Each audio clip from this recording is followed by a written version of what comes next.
Buenas noches, bienvenidos y bienvenidas a Con Todo Respeto, el programa de debate y análisis del Canal 44.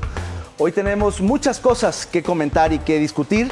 Hay muchos temas, muchas notas, pero antes voy a dar la bienvenida a mis compañeros. Erika, ¿cómo estás? Bien, muchas gracias. Bienvenidas, bienvenidos, buenas noches. Hoy martes, previo a las marchas, ¿no?, que vamos a tener durante toda esta semana, de aquí, empezando mañana hasta el domingo. Así es que quédese con nosotros. ¿Cómo estás, Jaime? Bien, bien, Erika. Saludos a todos y a todas quienes nos acompañan. Efectivamente, seguimos en el tema de las marchas. Viene la de la universidad, luego viene la marcha de la revancha, que en lo que cambió aquel evento del 1 de diciembre, en el que Andrés Manuel López Obrador iba a comentar su cuarto informe de gobierno. Diego, ¿cómo estás? Bien, pero yo creo que el que sí va a marchar esta semana va a ser el equipo mexicano en el Mundial de Qatar. O sea, ese sí va a marchar gacho. Pero bueno, bienvenidos, qué bueno que están con nosotros. Empecemos, David. Muy bien, pues adelante. Vamos a ver el tuit de la semana, que está buenísimo a propósito de la polémica de la red social. Veamos. Dice Elon Musk, el gran CEO de Twitter. Twitter agregó 1.6 millones de usuarios activos diarios la semana pasada, otro máximo histórico. Efectivamente, la red social, que se pensaba que podría entrar en una crisis, por el contrario, se ha revitalizado. A pesar de la salida de algunos tuiteros maravillosos, ya lo comentarás, Diego, creo que el regreso de otros tuiteros no tan maravillosos como el propio presidente Trump, pues sí, ha vuelto a energetizar a esta red social, la ha vuelto más dinámica, más polémica, más en su naturaleza de discusión política. ¿Cómo la ves, Diego? Sí, a ver, yo sí creo que Twitter es una red social muy pensada para la polémica, ¿no? Y que si quieren hacer dinero, lo que tiene que ser es polémica. No dedicarse a informar, no dedicarse a verificar cuentas, ¿no? Sin embargo, han también hecho algunas políticas como prohibir las parodias, que es una forma de protección sobre todo a la clase política, ¿no? ¿Tú, Erika? Pues ¿Cómo lo ves? Mira, yo creo que es la polémica sobre si podía regresarle la cuenta o no a Trump, me pareció que es algo que inútil, pues ya se veía venir, ¿no? Desde que Elon Musk llegó a Twitter, eso creo que era ya como visto. Lo segundo es que a mí me parece que hubo mucho agorero del desastre, ¿no?, y de la muerte de Twitter.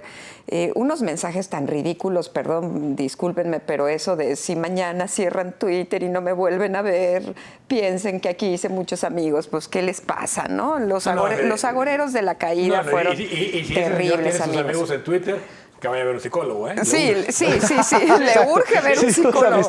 Pero eran muchos, ¿sabes? Eran muchísimos. Entonces, los agoreros de la caída y de la desaparición también, que no se pasen, ¿no? Entonces, yo creo que esto va a dar para más. Como dice Diego, esta red está hecha precisamente para polemizar y para radicalizar todo, ¿no? Jaime, tú eres... Pues mira, qué bueno que la red esta del pajarito siga gozando de salud, no sé si cabal o no, pero sí de salud, sigue ahí operando, pese a todas las medidas también drásticas que a nivel empresarial hizo el nuevo dueño de la red, con todo este recorte, ¿no?, que hizo de trabajadores que estaban ahí en Twitter, por ver que pues no había ganancias o que había que equilibrar ahí el tema desde el punto de vista financiero. Y la otra es que, bueno, ojalá Twitter evite censuras como la que le pasó a Trump. Creo que aquí lo comentamos. Yo creo que la censura ¿Tú estás a favor de que regrese? De que siga y de que no haya censuras para nadie en Twitter. Ya serán los propios seguidores los que decidan bloquear o no con quien estés en desacuerdo, ¿no? Ahí hay una polémica interesantísima en cuanto a los límites éticos, los límites, digamos, a la legalidad. Ahí luego te metes a la censura. Claro, es riesgoso. Pero a mí la parte que sí me gustó del anuncio de Musk fue la revisión de los bots, de las granjas de seguidores falsos. Sí, claro. Esa parte creo que tiene ver, mucho eso es otra sentido, cosa, ¿no? ¿no? Eso es otra Es otra cosa. cosa. Y la parte comercial es inevitable. Para que sobreviva la red social, para que siga, ahora, pues van a tener que meter anuncios, como en todas las demás redes sociales. Pero a ver, este tema es polémico, ¿no? Y ahora, yo creo que si cobran, sí va a tener una merma muy fuerte. Pero solo lo van a cobrar a los A que los que tengan se la- verifiquen. Sí, a los A los que se verificados, ¿no? verifiquen. Y que son los que pueden estar interesados en tener una cuenta ahí por razones o comerciales, Comerciales o políticas. O de imagen incluso. Ahora, Artísticas. Twitter sigue siendo una red social que lo que tiene divertido es que es muy polémica, es lo que la hace, digamos, atractiva, ¿no? Pero también es una red, la gente que cree que se informa en Twitter, me parece que sí comete graves errores, ¿eh? Hay muchos jóvenes que se informan en Twitter. ¿Tú cómo ves? Pues no sé, yo creo que eso es algo que hay que debatir mucho. Yo particularmente creo que los jóvenes se están informando por otras vías, ¿no? El YouTube se ha vuelto como el dios de la juventud para muchas referencias. TikTok. Pues sí, tienen otros hábitos informativos. Los periódicos por eso también han migrado a la plataforma de TikTok, porque A en todas un las minuto plataformas, sí. informan sobre las principales notas y a los chavos no les interesa leer todo el texto, ¿no? Sino conocer un poco de qué es lo que está pasando. Entonces, también me parece que los hábitos informativos de todas las personas han estado modificándose. Yo creo, o lo que vi por lo menos es que sigue la gente que siempre había estado ahí, ¿no? No vi mucho movimiento. Vamos al siguiente tweet, a ver lo que nos dice las redes sociales, pero en el caso del gobierno de la República. Vean ustedes este tuitazo, o mejor dicho, un comunicado que subieron a No, Twitter. no, bueno, es una perla. Es ¿no? una perla. Nunca Es antes visto toda una perla. en la diplomacia mexicana. Escuchen esto, dice la Secretaría de Hacienda y Crédito Público, nota informativa. Lamentamos que en las elecciones del Banco Interamericano de Desarrollo continúe la política de más de lo mismo. Se eligió la propuesta del gobierno de Brasil apoyada por Estados Unidos. Agradecemos el apoyo recibido a nuestro candidato Gerardo Esquivel por 2 países latinoamericanos. Hombre, tenía mayoría. Patético desde la manera en que México afronta esto, de cambiar de caballo en medio del río. ¿Sabes por qué, Diego? Sí, porque ya van a sacar a Gerardo Esquivel del Banco de México. Ya al presidente le preguntan, bueno, ¿eso significa que Gerardo se va a quedar? Y dijo, no, tenemos buscando otras alternativas. opciones. Entonces, me parece una tristeza que no vayan a reelegir como vicegobernadora Esquivel en el Banco de México, porque es muy serio como economista. Sí, sí. Y lo que le hicieron mandándolo al BID, me parece que al BID no se lo merece Gerardo Esquivel. Lo mandaron al matadero, no hubo, no había ninguna posibilidad. Nomás para poner en contexto lo que mencionas, Diego, la primera candidata del gobierno mexicano fue Alicia Bárcenas, Sí. la exsecretaria ejecutiva de la CEPAL, y hubo un veto expreso de Estados Unidos y entonces el gobierno de México tuvo que cambiar de candidato, pero aprovechó para hacer lo Sí, que dices, sacrificar al a Esquivel. subgobernador, que ya le van a dar una salida diplomática que no va a aceptar, porque su esposa está en INEGI y seguramente no aceptará algún ofrecimiento diplomático, pero es una manera efectivamente muy deshonrosa de darle salida a alguien que fue parte de su equipo, que fue subsecretario de egresos, que incluso pintó para ser secretario. Que no al presidente, que eso es muy interesante. Sí, eso es muy interesante, ¿no? Que fue una persona que manejó siempre la posibilidad de increpar al presidente de una manera muy adecuada, con datos, con cifras. Ha sido una persona muy seria. A mí me parece que la gestión que tuvo fue muy adecuada, muy pertinente y de acuerdo a los lineamientos del Banco de México, que son súper estrictos, ¿no? Y que tienen mucha solidez. Aparte de que este comunicado me recordó aquel también muy, muy diplomático que mandó no una dependencia de gobierno, sino el gobierno federal en sí al Parlamento Europeo, ¿no? Claro. Más o menos está Sí. en los mismos términos, así con ese tacto de elefante que caracteriza a la 4T y que también le aplica a Esquivel y que demuestra cómo en este gobierno quien tiene criterio propio, quien argumenta y osa Es estar en desechable. desacuerdo con el presidente, pues tarde o temprano sale de la 4T. Pero fíjate, Jaime, en realidad es un berrinche del presidente. Yo casi leo en este comunicado de Hacienda las palabras del presidente porque las dijo en 2 mañaneras. Pero hay otro episodio igualmente bochornoso que es el de la Organización Panamericana de la Salud. Ahí López-Gatell cuando perdió la candidata mexicana a presidir este organismo de salud de las Américas, hizo también un desfiguro diplomático increíble. Pidió revisar voto por voto la elección. Casilla por casilla. Cuando son 32 países los que integran la Panamericana de la Salud. Ay, no. Y perdieron cuestionó. por 34, entonces Estaba sospechoso. No, y cuestionó el método de la votación y el cabildeo que hacen naturalmente los países, de eso se trata. Y entonces lo que eso revela es un poco la frustración de la 4T de que sus candidatos que presenta sí. a última hora y de mala gana no lleguen, y entonces, como sucede aquí, descalifican los procesos. Revela algo que es una constante en este gobierno, que es todo es muy improvisado, ¿no? Es decir, Claro, no pues, hay una profesionalización. presentación. Si vas a presentar una candidatura, ¿qué vas a hacer? ¿Cómo lo vas a hacer? Exacto. ¿Cómo vas a cabildear los votos? No, todo es como improvisado, pero todo juega hacia, digamos, abonar al discurso de los buenos somos nosotros, los malos son los otros, ¿no? Claro, ¿no? Entonces, eso también abona, es decir, este tipo de comunicados que a nosotros puede parecer muy bestias, para otros puede decir, mira, es que no han entendido la 4T en el BID. Exacto, y muchos también- mexicanos apoyan pero ese. también, yo creo que lo que gravita más es esta idea de si no estás en el ala radical de la 4T, es muy probable que te desplacen. Claro. Esquivel estuvo más del lado de los moderados Y siempre. lo radical- que cada vez, pues, se bajan del barco o los bajan del barco de la 4T. Y los radicales, no decirle no a López Obrador, no es que sean radicales en ideas. Son radicales, Son desleales. radicalmente Son leales al Así es. presidente Sí, sí. hasta la abyección. Exacto. Sí, sí, sí, es, sí. es una pena estos bochornos y crisis diplomáticas. Pero bueno, vamos a un corte y regresamos. Seguimos en Con Todo Respeto. Volvemos.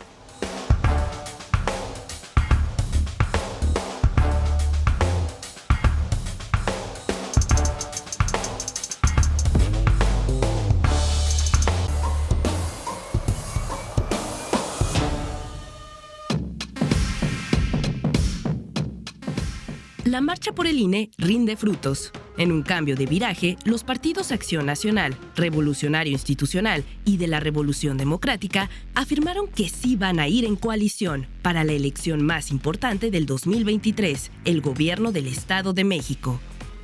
Sin determinar todavía quién encabezará la candidatura, los líderes de los partidos manifestaron que es la única opción para hacerle competencia a Delfina Gómez, quien será la candidata de Morena.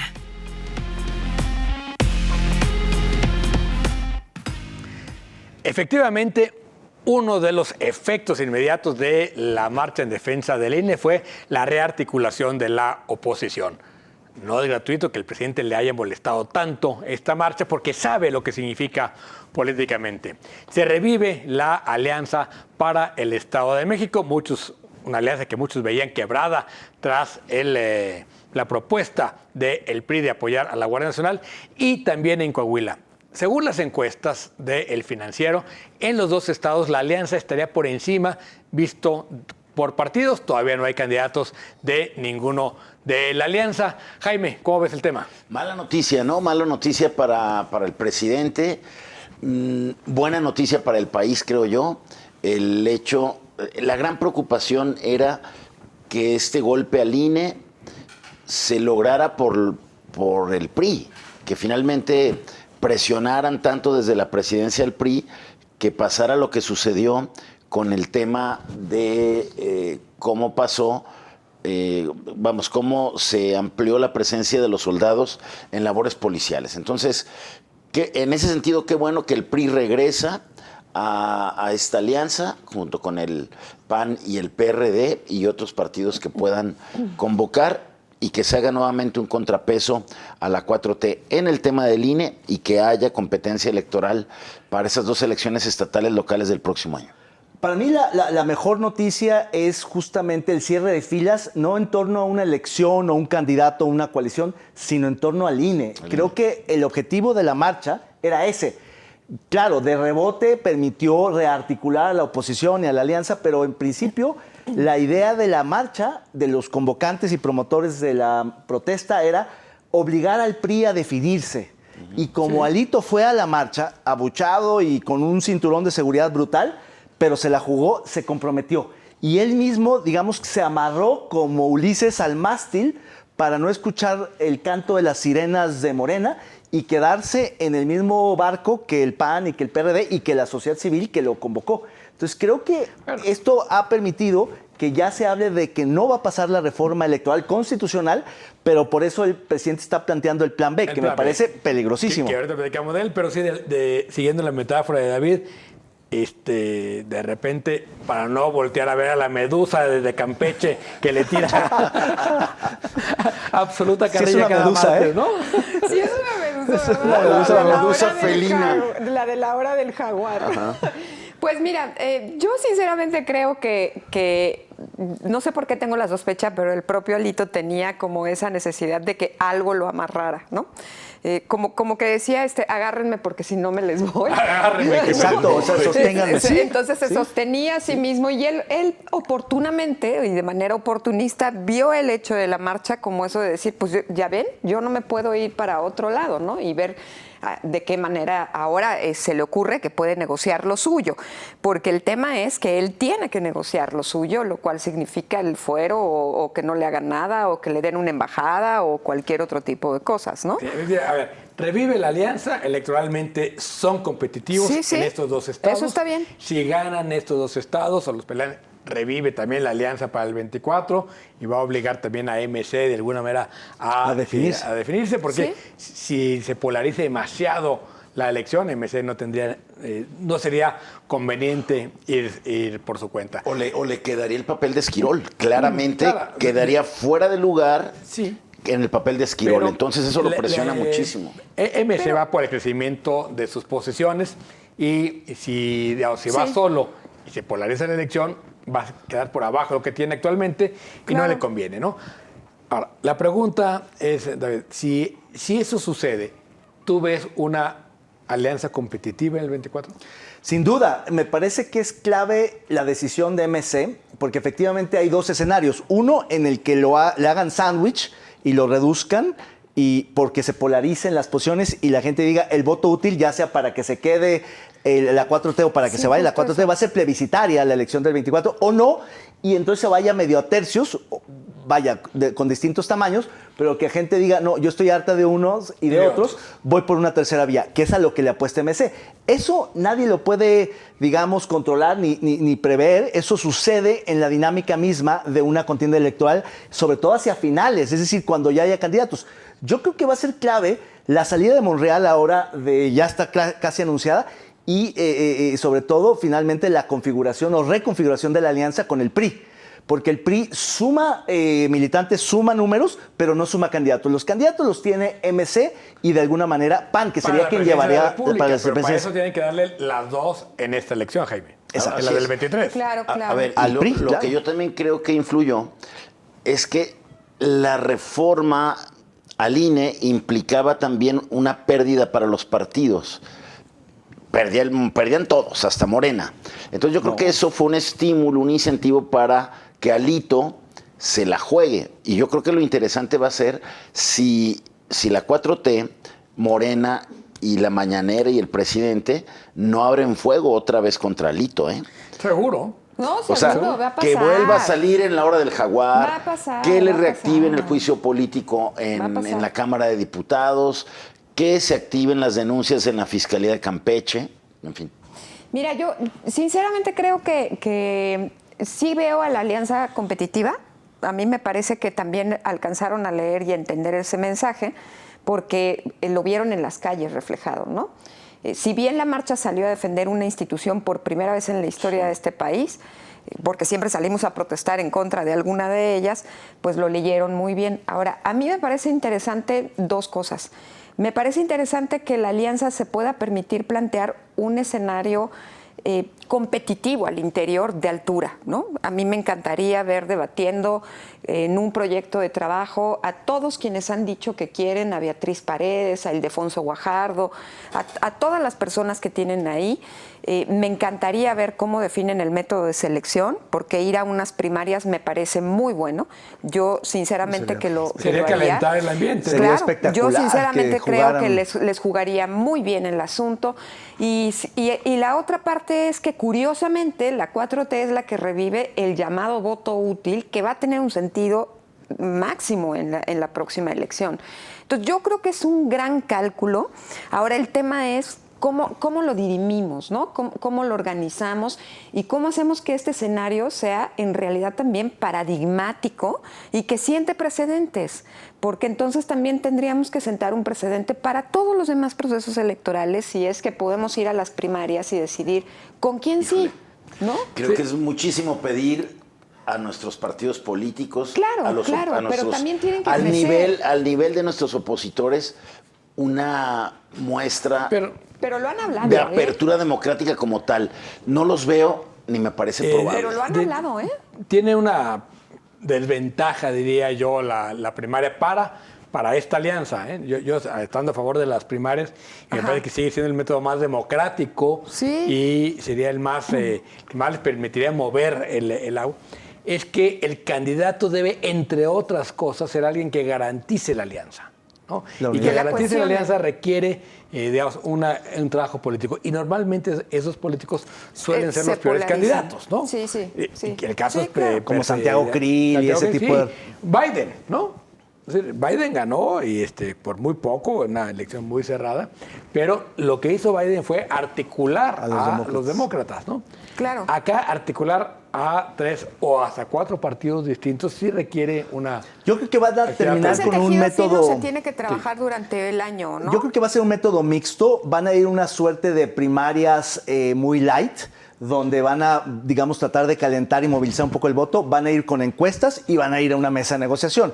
La clave está en que si quieren realmente competir este año, el que viene, perdón, en Coahuila y Edomex, esas le corresponden al PRI, porque es ahí donde gobierna el PRI, donde tiene posibilidades. Entonces son candidatos priistas. Claro. Si son suficientemente visionarios, se la entregan al PRI y ganan o no, o pierden por poco, entonces hay condiciones para rearmar la Alianza Nacional, donde ya no iría un priista a la cabeza, sino quizá un panista o alguien, digamos, algún tercero en discordia, que no se sabe. O un separado de Morena. O un separado. O uno de los que brinque de Morena. Me parece que Monreal no tiene posibilidad. No, Monreal va a brincar ahora en diciembre, pero no tiene, creo yo, posibilidad de ser candidato. Le veo más posibilidad yo tampoco lo creo. a Ebrard si se atreve. Pero no creo que se atreva Ebrard. No, pues hay una línea... Tiene la cola del tamaño de la línea 12, ¿no? Claro. Eso es lo que lo puede limitar. También sería interesante si de verdad la alianza se consolida y de verdad se estructura en estos dos estados, Estado de México y Coahuila, la conformación de los gobiernos, ¿no? Porque la conformación de los gobiernos tendrá que ser bajo la lógica de la alianza y puede también marcar un precedente para el electorado, ¿no? Decir, mira cómo se pelearon, mira cómo están mal, mira cómo no sé qué, entonces esto no funciona. Entonces, a mí me parece que todo esto puede ir marcando precedentes que son interesantes, sin duda, y que pueden colocar, ya no digamos al presidente en apuros, ¿no? Y estar molesto todavía más todas las mañanas, sino colocar un precedente sobre las discusiones de cómo mejoramos nuestra calidad democrática, ¿no? Y cómo hacemos para que esto pueda tener un tinte distinto. Evidentemente los partidos que tenemos no dan para interés eso. de ninguno, ¿eh? Pero es una discusión que tenemos que impulsar desde la sociedad civil, desde los espacios académicos, ¿no?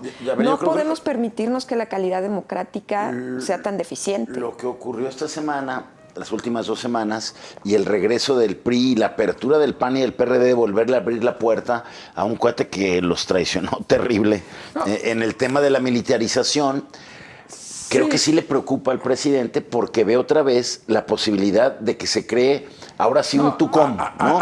Todos unidos contra Morena. Eso es lo único que le puede ganar a la 4T. Alito lo que puede decir es, yo cumplí con lo que me pidieron y hasta ahí llego, ¿no? Yo ya pagué, ¿no? Claro. Y en política eso es, digamos, es parte de los entendidos, ¿no? Este fue el acuerdo y hasta aquí llegamos. Sin embargo, sí, vamos a ver cómo se puede la marcha del próximo domingo, porque sí creo que tiene mucho más que perder que ganar el presidente, pero ya lo platicaremos. Por lo pronto vamos a un corte. Regresamos en un momento. Está usted en Con Todo Respeto.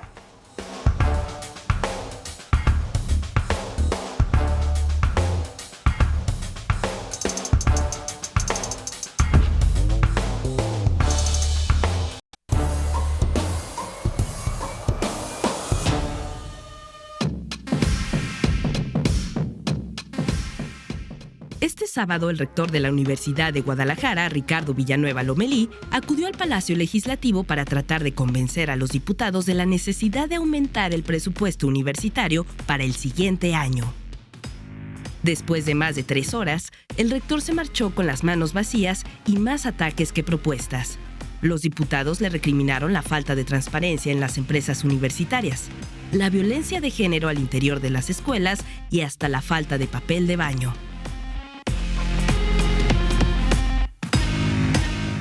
Pues ahí tienen el último intento del rector general por buscar más presupuesto para la Universidad de Guadalajara. No tuvo eco entre los diputados, hubo una discusión bastante estéril y todo apunta a que el presupuesto, si no es que ya, será aprobado por el Congreso del Estado y la universidad saldrá a marchar una vez más en protesta por la asignación presupuestal. Es un tema que va a seguir dando de qué hablar en los siguientes meses, años, al menos en lo que resta del sexenio, y es un déjà vu. ¿Tú cómo la ves, Jaime?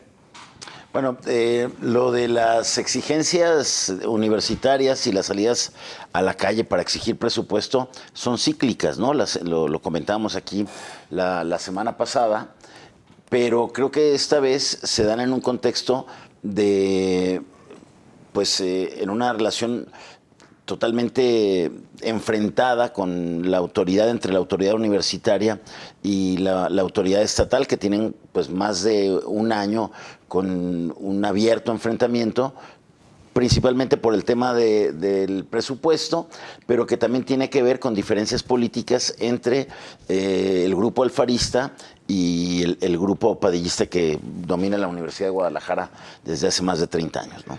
¿Tú coincides, Erika? ¿Cómo estás viendo el conflicto? Pues yo creo que es un conflicto que no va a acabar, ¿no? Esto ya quedó más que claro. Yo lamento mucho el nivel de discusión que se dio el sábado, incluso desde la forma de citar, ¿no? Y de acordar en qué día y demás. Estos discursos de las diputadas y de los diputados de no importa, yo disfruto mucho trabajar en sábado. Y no se trataba de trabajar en sábado, ¿no? Se trataba de una discusión con argumentos técnicos. A mí me parece que sí fue infructífero. Creo que es subido de tono en algún momento, ¿no? Yo de pronto sí noté al rector un poco molesto ya de tratar de dar los argumentos que tenía que dar. Yo creo que sinceramente ya estaban como muy planchados todos los elementos para lo que está ocurriendo justo en este momento, y los argumentos que plantean las y los diputados, específicamente los de MC, son los que han utilizado durante todo este tiempo. Son baratos, son banales. Yo creo que nunca en su vida han pisado un centro universitario, ¿no? O si no lo han hecho últimamente, o una preparatoria. Y pues no me parece que su nivel de debate y de diálogo corresponda a su propia formación. Diego, ¿tú lo estás viendo igual? Yo diría varias cosas. La primera es que efectivamente sí hay un trato no correcto del presupuesto universitario, en el sentido de que ni siquiera es la inflación, está por debajo de la inflación. Segundo, que tenemos que salir de esta cosa, digamos, verdaderamente ya casi caricaturesca de la forma en que se discute cada año el presupuesto universitario. Hay esta cosa del 52-48 que me parece que ya no sirve, no tiene ningún sentido, y se usa para un lado o para el otro, los dos lo usan como argumento, dependiendo de cómo les convenga. Tercero, me parece que sí tiene que ser el presupuesto en general mucho más profesional en la manera de elaborarlo. Es verdaderamente patético la irresponsabilidad de los diputados en la manera de aprobar el presupuesto. Porque una cosa es que el Ejecutivo mande, ¿no? Creo que hay mucho más técnica en el Ejecutivo, independientemente de que se pueda estar de acuerdo o no con sus razones y con la manera en que distribuye el recurso. Pero justamente el trabajo del Legislativo es que la propuesta del Ejecutivo no tenga solo la visión del Ejecutivo. Claro, y yo creo que de eso es lo que se trata, de democratizar un presupuesto significa entender y escuchar los argumentos de todos para ver abrir la discusión. ¿Cuál y dónde cada peso es más eficiente? Entonces me parece que incluso la marcha de mañana, bienvenida, ¿no? Yo creo que hay que seguir haciendo la política en la calle, pero insistiría pues que ya es parte de una buena tradición, simplemente no va a servir para nada, no va a generar más presupuesto, va a generar más cohesión al interior del grupo universitario, que supuestamente es lo que Alfaro quiere combatir. Claro, a mí me parece que la clave está en la ausencia de una discusión en serio y a fondo del presupuesto en general, no solamente del presupuesto universitario. Es tan mecánico, es tan opaco, es tan poco abierto la discusión de la decisión más importante que toman los diputados, que es la aprobación presupuestal. Es decir, una de las funciones sustantivas de todo Congreso es esa, y le dan fast track, trámite expedito, son una oficialidad de partes, bien lo decía el gobernador, es una ventanilla, le faltó decirlo, de trámite, donde lo que el gobernador manda se aprueba sin leerse. En la mayoría de los casos los diputados ni siquiera revisan el presupuesto, que es un documento complejo técnicamente. No tienen ni siquiera... entenderán? Muy pocos. Yo creo que en realidad, técnicamente, en el Congreso, nadie. Me atrevo a afirmarlo y sostenerlo. Nadie. Algunos diputados, como Chema Martínez, podrían entender un poco la lógica de la negociación presupuestaria, porque ya sabe dónde se puede jalar la cobija, dónde se puede estirar un poco. Pero entender la estructura presupuestaria, ningún diputado tiene ni la menor idea. Por su formación, por su trayectoria, por todas las condiciones que los caracterizan.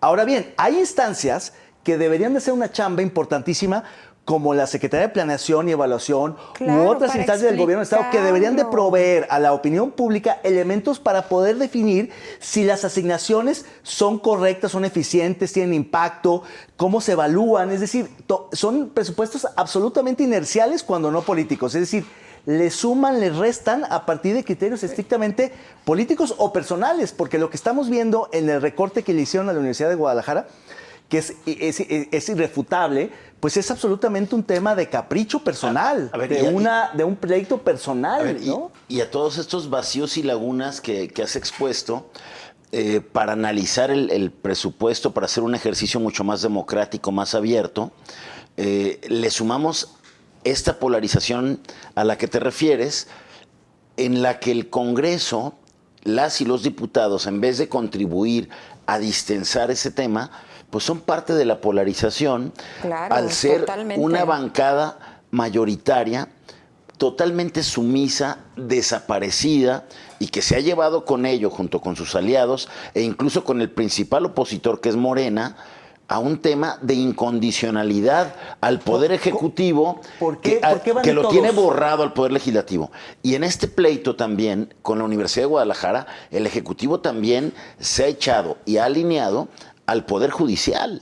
Digo, hay un tema ahí de despidos. Entonces, hay una cosa ahí de desaparición de poderes que ha polarizado mucho más este asunto y que complica el tema presupuestal. Porque los poderes formalmente funcionan, simplemente son abyectos, ¿no? Diego, ¿por qué logra el oficialismo que lo acompañen en estas votaciones el PAN, incluso Morena? Porque, a ver, finalmente lo que sí es el presupuesto, ellos lo que tienen es municipio. Pero el PRI se acaba de salir, ¿no? Y lo que hacen es bajar dinero para los municipios, ¿no? Y la otra, que hay que ver cuánto dinero hay en obra pública y cuánto significa la obra pública en el momento del reparto de utilidades, ¿no? De hecho, acaban de decir que la Comisión de Hacienda, con el presupuesto que están pasando al Pleno, le quitaron otros 37 millones de pesos a la Universidad de Guadalajara para pasárselo a la CIO. ¿no? El doble golpe. Y entonces sacan un comunicado ahorita en MC diciendo que el costo de todas las marchas más la de mañana es de 37 millones de pesos, mismos que les quitaron en este momento. Increíble. Entonces, de verdad, son ridículas. Es absurdo. Solamente una anotación. Cuando me refería absurdas a que ningún diputado le entiende el presupuesto, me refiero, por supuesto, a la mayoría oficialista, que como borregos votan, no lo abren, no lo leen, no lo entienden, y es penosísimo, porque el coordinador parlamentario de Movimiento Ciudadano no le entiende. Es clarísimo que no sabe lo que está ocurriendo. Ahora, ahí hay un tema. El Congreso tiene presupuesto para expertos, todos tienen asesores, y si las y los diputados no le entienden, eso no los exime de tener un equipo que les ayude a analizar el presupuesto. No hay un servicio legislativo una de cosa carrera. Que no lo entiendan, y otra cosa es que voten sin entenderlo. Y que no hagan su chamba de diputado. Es que sí, claro, porque son las dos cosas. Si no lo cosas. entiende, hace la chamba, decir quién sí Oye, lo entiende. explícamelo. Y cómo Asesores. lo discutimos. Antes había asesores que explicaban. ¿No? Todavía. Nadie está obligado a saber Todavía. esas cosas, pero sí a enterarte y entenderlas. ¿no? Hay dinero público para esos asesores. Claro, ¿sí? pero pues son puros cabilderos y operadores políticos de los partidos. Claro. Pero bueno, vamos a ver la siguiente sección. Póngale el nombre. Vamos a ver esta imagen muy divertida. Veamos. Los curadores más experimentados de Con Todo Respeto han preparado esta exquisita pieza de arte visual.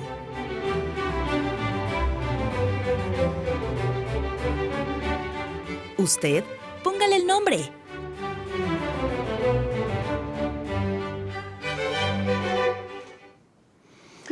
Ahí tiene esa imagen del gobernador pateando un ¿no balón. es el bofo? No es el bofo. No es el bofo Bautista. A ver, Diego, ¿cómo le podría hacer? No, pero le podría salvando a México. Bofo. Fofo. ¿Tú, Erika? Tirititito. ¿Tú? Bueno, poquito de lo yo que le es. pondría Jaime. planadora naranja, por eso de quien está ahí y de lo que hablábamos del Congreso. Es como un panista, ¿no? Agachado, un blanquiazul. Entonces, como que se... Ah, no, Argentina. ¿no? Era Yo ya no entendí argentino, nada. perdón, pensé que era un Era panista del Argentina. Congreso, agachado. Yo le pondría chanfles, ni hablar. El chanfle. Bien, bueno, pues es todo por este corte. Vamos a un espacio y regresamos. Seguimos en Con Todo Respeto. Volvemos.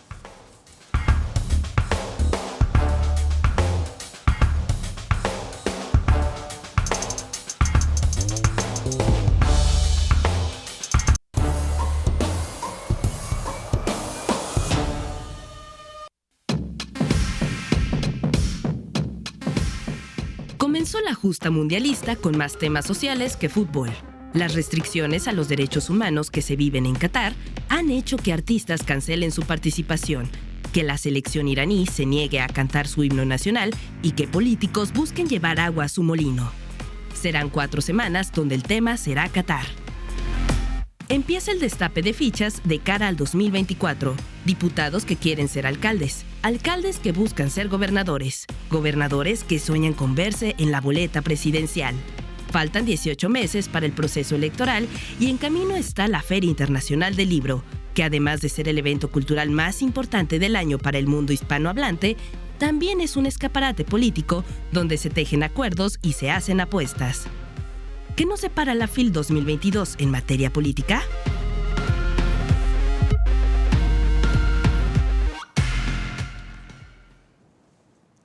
Y bueno, el tema de Qatar ha sido sin duda uno de los más polémicos, la sede mundialista más polémica, primero desde la manera en que obtuvo la sede con una cadena de corrupción impresionante en un país que no tenía infraestructura, no tenía estadios, no tenía tradición futbolera, pero ahora vemos además la gran cantidad de problemas de derechos humanos, de restricciones a el mundo de las mujeres y hasta de la bebida. Fútbol sin chela no es fútbol, Erika.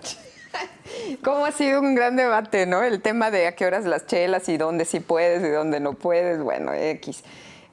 A ver, yo sinceramente creo que yo no tuve oportunidad de ver el acto de inauguración, pero me parece que estuvo bastante desangelado porque hubo varios artistas que por congruencia cancelaron, ¿no?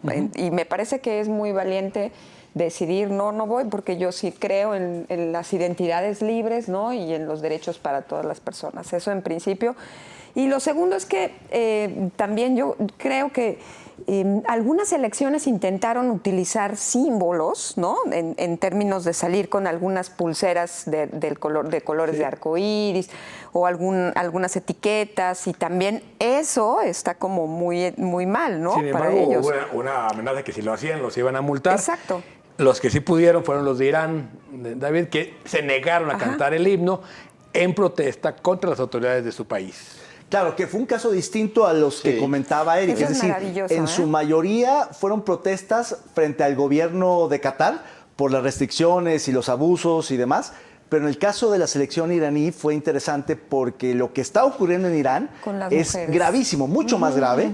Y nos estamos enterando muy poco de eso porque ya bajaron el internet, hay comunicaciones muy restringidas, están metiendo a la cárcel a muchísimos protestantes, gente que está protestando, y no sabemos cuál va a ser el desenlace final, porque dudo mucho que pueda caer el régimen del ayatollah. Yo creo que más bien van a terminar reprimiendo Pero el movimiento. algo, digamos, que no habíamos visto de esa magnitud, creo yo, desde aquel podio en la De los Olimpiada Black de México Panthers. 68, que levantan el puño los Ha habido en otros casos, sí, protestas interesantes y a mí me gustan. Me parece que son muy honrosas, me parece que habla mucho de la dignidad de los deportistas, Sí. Y eso creo que habría que celebrárselos y apoyar a la selección de Irán. ¿Cómo lo ves? Sin duda celebrarlo porque pues esos jugadores de Irán van a regresar a su país, ¿eh? Claro. Y qué Sí, valiente. no juegan, es un no acto juegan en muy el extranjero. Oye, como otros. y sí. qué Sí, es un valientes. acto muy valiente. La verdad es que qué valientes, porque lo hicieron en solidaridad también por el caso de esta mujer que fue asesinada por la brutalidad policial allá, por no van cumplir, cientos, por ¿eh? violar los temas hay que cuida la policía moral de Irán. Entonces me parece muy valiente de parte de los jugadores de Irán, pero lamentable el poder de esta monarquía de Qatar y la complicidad de la FIFA para echar abajo acuerdos, claro. ¿no? Sí, ya sospechamos que la FIFA era un nido de corrupción, ahora ya no lo Lo sospechamos, ya lo ratifica, sabemos. lo ratifica la FIFA, ¿no? En cómo llegan, cómo negocian y cómo subastan la sede del Mundial por toda la lana que había en Qatar. Y toda la violación de derechos que implicó desde los trabajadores que hicieron todos La estos cantidad de estadios personas maravillosos. muertas. Hay cifras ahí, digo, que falta acreditar y confirmar, pero hablan de miles y miles de muertos para Porque construir esos estadios. Los derechos de los ciudadanos son solo para 250,000 habitantes. Sí. Son ciudadanos, todos los demás. Los migrantes no tienen derechos. Entonces pueden violarles las leyes laborales Sí, y pueden claro. violarles Entonces, hay todo un tema todo ahí tipo de derechos humanos. Hay todo un tema de un gobierno violador de derechos humanos que recibe ese beneficio, que seguramente van a ser negocios multimillonarios, al grado de que mandaron a volar a la Budweiser con la que ya tenían un contrato para decir, a ver, Va a estar bien barata la chela. no se vende cerveza, para decir, oye, vamos a respetar a las comunidades diversas, de diversidad sexual que vengan, y el último día dijeron, ¿saben qué? Siempre no, aquí eso no lo aceptamos, No, y le aguas, jugaron ¿no? el dedo en la boca a la FIFA, pero bueno. Destapadero. Todo el mundo anda ya caliente de cara a la elección. Es normal. Si nos acordamos, hace 6 años, Enrique Alfaro ya estaba bailando a estas alturas del partido su candidatura, ¿no? En fin, no es que sea normal. Lo que sí es que viene el contexto de la FIL para ver quién se va a placear en esta feria. Tú que conoces un poco el temario político de la feria, David, ¿quién se va a placear? Pues para empezar, está confirmado en la inauguración Marcelo Ebrard, que es cercano a la universidad y que trae ganas de placearse. Sí, porque viene Boric. Y no, acaba de cancelar Boris. Ay, qué bueno. Acaba de cancelar esta mañana y está Qué lástima, ¿no? Va a dar Qué una lástima. conferencia Virtual. Ebrard de los retos de la COP 27 y de los objetivos de desarrollo sostenibles y básicamente, pero iba a su tener una presencia conversación en con el- Boric y no se pudo. Su presencia en El Salvador Allende haya Sí, sido pero es que muy eso importante. tiene que ver con la suspensión Sí, de la Asia-Pacífico. Sí, de la Que ya no viene ningún presidente. Se pospuso para Lima en diciembre. La sede va a ser Perú y ya no México. que Perú iba a recibir la sede y a su presidente Castillo no lo dejaron viajar. Entonces no tenía sentido hacer una alianza donde el país que recibía no va a estar, ¿no? Exacto, y por eso se va a Perú, porque para que pueda estar el presidente Castillo, que no le va a dar autorización su Congreso para salir del país.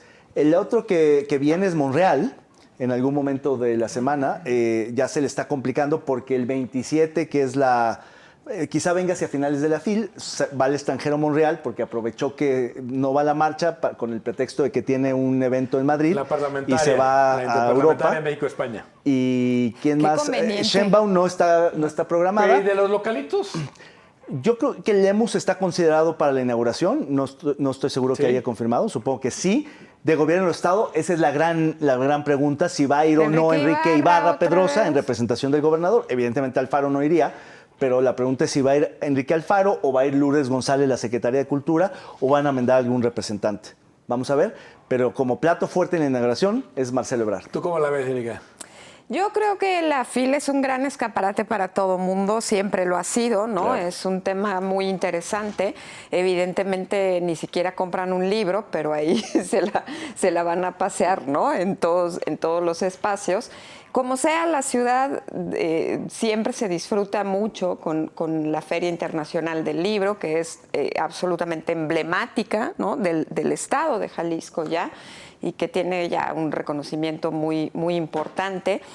Yo esperaría que no haya marchas de los pro-emesistas como hubo los gritos el año pasado, ¿no? Que ahí en plena inauguración, pero seguro ahí van a mandar a todo mundo. Espero que nos lleven papel del baño, sería muy conveniente, ¿no? A ver si con eso aportan.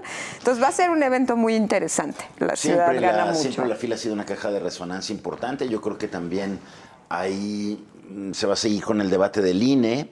Se inaugura en la víspera de la marcha del presidente. Seguramente ahí también se hablará de ese tema importante. Habrá voces importantes. Va a estar Lorenzo Córdoba en la inauguración, ¿no? Por supuesto. Claro, entonces, digo, ahí se le va a arropar, ¿no? Se le va a arropar. Viene Porfirio Muñoz Ledo hacia el final de la fila, el último día. Entonces, digo, ahí también ese tema va a ser interesante. Toda la semana. Y bueno, hay una pasarela siempre en la FIL que será aprovechada por nuestros políticos locales. Y yo nada más recordaría aquel episodio de Peña Nieto candidato que se hizo famoso. Presidente electo ya con aquello de los 3 libros favoritos, ¿no? No, entonces no era presidente electo, era candidato. Era candidato todavía, era candidato todavía. Sí, porque después fue lo del Yo Soy 132. De ese tamaño, después de ese de tamaño es la FIL y el escenario de la FIL, ¿no? Bueno, va a estar divertido. Por supuesto, todo el mundo invitado a acudir a la feria. Y yo sí creo que los políticos locales, además, hay algunos que van a ir a placearse. No los veo en los temas de discusión. No. Los emesistas, unos van a hacer un poco a desairar la FIL pensando que sí quedan bien con el gobernador. Claro. Otros van a ir justamente para marcar la raya con el gobernador. En fin, va a haber, o van a va a haber hacer un poco de todo. afuera. Pero como bien dijo Erika, no leen en defensa propia, ¿verdad? Habrá que ver cómo ven desde la mañana el presidente en este humor tan ríspido que trae el presidente, si le manda algún cariñito a la FIL. Algún cariñito, el raspón va a haber, eso sin duda, ¿no? Sí, porque raspones va a haber para buenísimo. todos. Ahora, sí, yo creo que los que están convocados a la FIL, ojalá vengan, hay de todo. Es decir, otra vez hacer un escaparate donde se discute absolutamente todo tipo de temas. ¿Quién es el más morenista que ya está confirmado para la FIL? Viene el de la editora, viene el del Fondo de Cultura Económica. Taibo. Por Claro. supuesto. Taibo. Sí, bueno, él porque tiene que venir. No, es y director porque del- el Fondo de Cultura sabe la importancia de la FIL. Claro, es decir, no, claro. No, viene un va a ser montón ¿quién es otro morenista así de cepa que venga? diputados y de senadores de Morena. Viene Patricia Armendáriz, quizás se dé una vuelta a Mario Delgado, en fin. Es incierto porque están acomodándose todavía paneles y conferencias y demás, pero ciertamente lo interesante de la feria es que sí es una pasarela muy amplia y muy plural. Es decir, aquí sí caben básicamente todos, salvo los que se autoexcluyen, que luego piensan que hacen vacío cuando en realidad pasan absolutamente desapercibidos. Es decir, o sea, vienen tantas la figuras neta no importa. que cuando... El que sí le puede hacer un gran vacío a la FIL es el Tata Martino, porque juega México contra Argentina a la 1 de El la día tarde. de hoy. Ese sí es un atentado, Entonces, esa es a la una hora que estén afrenta. dando el recorrido por la Feria de Libros, se va a empezar a vaciar aquello. Esa es una mala coincidencia, por O van donde a se le poner vea. sus pantallitas ahí. Va a ver sus pantallitas. Con cerveza, eso no es mala idea, ¿no? Para Claro, verla desde en la terraza de la sí va a haber FIL. cerveza. Bueno, ahí está. Por cierto, nosotros transmitiremos desde la Feria Internacional del Libro la próxima semana y vamos a estar transmitiendo. Vámonos ahora a la neta no. La semana pasada se propusieron a tres candidatazos ¿Quién para ganó? la neta no. Vamos a ver quién ganó esta semana. El premio La Neta No para lo más lamentable de la política y el servicio público esta semana es para Verónica Delgadillo, senadora de MC, por irse hasta Egipto a dar una rueda de prensa la más desairada de la historia. ¡Enhorabuena! Qué gachos son. Oye, Y- ¿tu y- candidata? Mi Doctora. candidata. Porque yo luego les dije, sí, voten, primero voten. felicidades, pero luego la queja es de que no tienen mundo, de que no se placean. Van a la COP y ya les agarramos en carrilla. Bueno, es que la cosa es que fueron a la claro. COP a dar una rueda de prensa con la clase política de Nuevo León. No, claro, hacer un acuerdo con Nuevo León, hubieran podido haber hecho en Zacatecas, básicamente mitad. territorio neutral, ¿no? ¿Qué cosa, Ahora, no? yo siempre he estado a favor de ese tipo No, eso está clarísimo. de viajes internacionales, pero cuando hay, digamos, temas más sustantivos. Me dicen que efectivamente el acuerdo Nuevo León-Jalisco es interesante, pero no está claro que haya habido necesidad de ir al Cairo o de que hubieran participado otras partes, otros involucrados internacionales o de otros países en el acuerdo. ¿Y de qué va el acuerdo Nuevo León-Jalisco? Me dicen que de colaboración para enfrentar el cambio climático en temas metropolitanos. Que de todos modos lo están trabajando una independientemente. cosa- Pero sí, Monterrey y joya. Guadalajara como ciudades. Ahora bien, yo sí creo que tanto los gobiernos estatales como el gobierno federal tienen que estar en este tipo de conferencias. Nomás decir Absolutamente que convencido. que Martí Batres, que era un candidatazo, tuvo solo 22%, y el presidente del Poder Judicial del Estado de Jalisco, Daniel Espinosa Licón, llegó al 33%.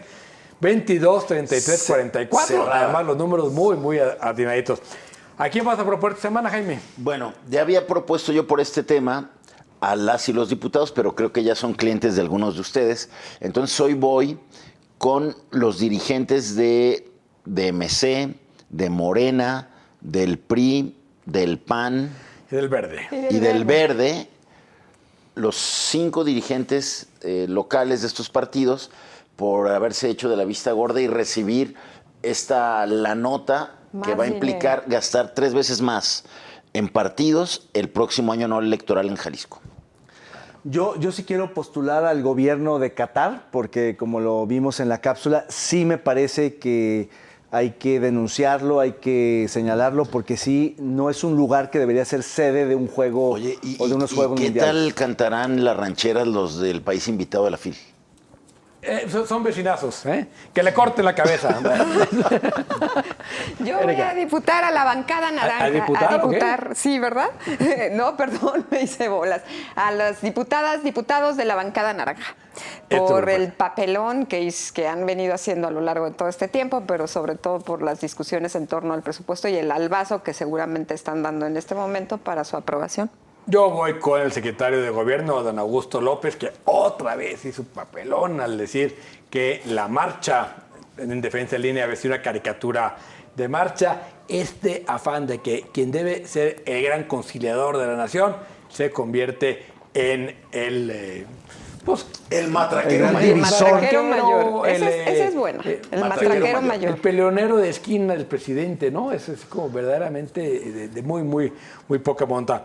Ahí están nuestras propuestas para la próxima semana. Vote, por supuesto, se trata de que usted elija entre estos. Y si tiene algún otro, mándenlo también. Sí, por lo ahí añadimos. se vale votar por otros. Por lo pronto, muchas gracias por habernos atendido desde su casa esta semana. Nos escuchamos la próxima semana.